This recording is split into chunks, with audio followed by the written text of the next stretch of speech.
क्या आपने कभी भूत प्रेत पर विश्वास किया है? अक्सर हम जिन रास्तों पर रोज चलते हैं वे हमें बहुत पहचाने हुए लगते हैं। वही मोड़, वही पेड़ और वही पुरानी पगडंडी। लेकिन कभी कभी वही जाना पहचाना रास्ता एक ऐसा रूप अख्तियार कर लेता है जिसे ना तो आप समझ सकते हैं और नहीं कभी भूल सकते हैं। क्या कभी आपको ऐसा लगा है कि आप सुनसान सड़क पर अकेले हैं, पर किसी के कदमों की आहट लगातार आपके पीछे चल रही है? अगर नहीं, तो आज आप एक ऐसे ही छात्र की रूह कपा देने वाली सच्ची कहानी सुनेंगे जिसके लिए स्कूल जाने का रोज का रास्ता एक दिन नर्क का द्वार बन गया। यह घटना सोनू के साथ घटा है, जो बिहार के एक छोटे से गांव में रहते हैं। अगर आपका दिल कमजोर है तो यह वीडियो यही छोड़ दे, क्योंकि आगे जो होने वाला है वो आपकी रूह तक हिला देगा। अगर हिम्मत है तो आखिर तक जरूर देखिए। तो चलिए कहानी की ओर चलते हैं। सोनू ने बताया कि यह कहानी है 2013 की। उस टाइम मेरे पास मोबाइल या घड़ी नहीं था।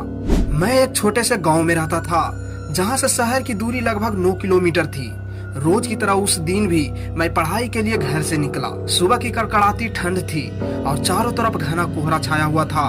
मेरे पास घड़ी नहीं थी, इसीलिए समय का अंदाजा लगाकर ही मैं घर से निकल पड़ा। शहर जाने के लिए पहले 2 किलोमीटर का सफर पैदल तय करना पड़ता था, जिसका एक हिस्सा बेहद घने जंगल से होकर गुजरना पड़ता था। जैसे ही मैं जंगल के बीचों बीच पहुंचा, मुझे एक अजीब सी बेचैनी महसूस होने लगी। ऐसा लग रहा था जैसे कोई साया मेरे पीछे पीछे चल रहा है। मैंने घबराकर पीछे देखा, लेकिन वहां कोई नहीं था। सन्नाटा इतना गहरा था कि मेरी अपनी ही सांसें मुझे डरा रही थी। कुछ दूर चलने पर मुझे अपनी ही उम्र के 2 लड़के कॉपी किताब लेकर आगे जाते हुए दिखे। उन्हें देखकर मेरी जान में जान आ गई। मैंने आवाज दी, भाई रुको, मैं भी साथ चल रहा हूँ। पर उसने कोई जवाब नहीं दिया और अपनी चलने की गति और बढ़ा दी। मुझे थोड़ा अजीब लगा। मैं दौड़कर उसे पकड़ने की कोशिश की। करीब पहुंचते ही मैंने गौर किया कि मैं उन्हें जानता ही नहीं था, जबकि हमारे गांव के सभी छात्रों को मैं अच्छी तरह से पहचानता था। मैं फिर पूछा, तुम कौन हो भाई, कहाँ जा रहे हो? लेकिन वे पत्थर की मूरत बने, बिना कुछ बोले और बिना मेरी तरफ देखे बस चलते ही रहे। उसकी इस अजीब चुप्पी से डरकर मैं उन्हें आगे जाने दिया और खुद को थोड़ा पीछे हो गया।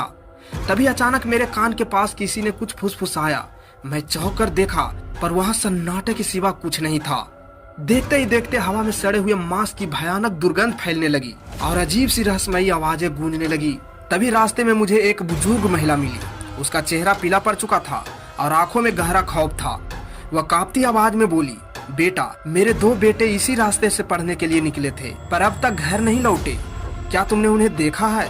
मैंने बताया कि अभी 2 लड़के आगे गए हैं। तभी वह गिड़गिड़ाने लगी, क्या तुम उन्हें ढूंढने में मेरी मदद करोगे?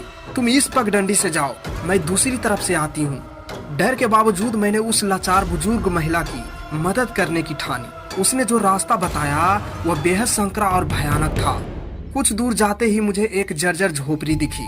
जिज्ञासावश मैं एक पेड़ के पीछे छिपकर भीतर झांकने लगा और जो मैं नजारा देखा उसने मेरा खून सुखा दिया।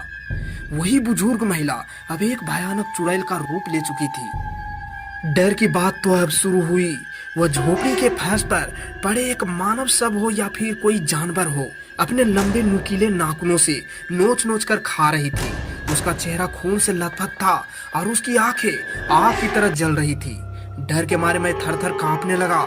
जैसे ही मैं पीछे हटने की कोशिश की, पैर के नीचे एक सूखी लकड़ी के टूटने की आवाज हुई और उस चुड़ैल की खूनी नजर सीधे मुझ पर पड़ गई। सोनू ने मुझे डरते हुए बताया था कि मैं अपनी जान बचाकर वहां से पागलों की तरफ भागा।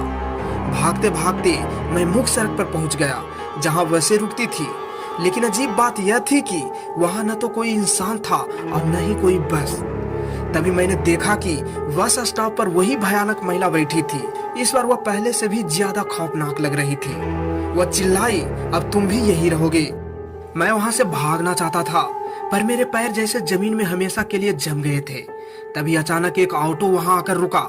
ऑटो वालों ने जोर से चिल्लाकर कहा, भाई साहब जल्दी अंदर आ जाइए। उसके बोलते ही जैसे मुझ पर से किसी का जादू हट गया और मेरे पैर हल्के हो गए।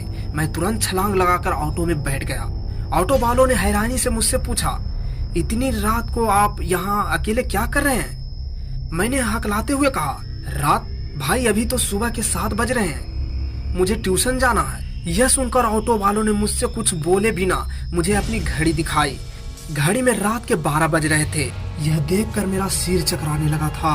ऑटो वालों ने मुझसे बताया कि सालों पहले इसी रास्ते पर कुछ बदमाशों ने एक महिला और उसके 2 बच्चों की बेरहमी से हत्या कर दी थी। तभी से उसकी भटकती हुई आत्मा राहगीरों को अपना शिकार बनाती है। जो भी उसे देख लेता है वह या तो हमेशा के लिए गायब हो जाता है या फिर अपना मानसिक संतुलन खो बैठता है। उस रात के बाद मैं पूरी तरह बदल गया। मैं पूरी रात डर के मारे ट्यूशन सेंटर के बाहर ही बैठा रहा।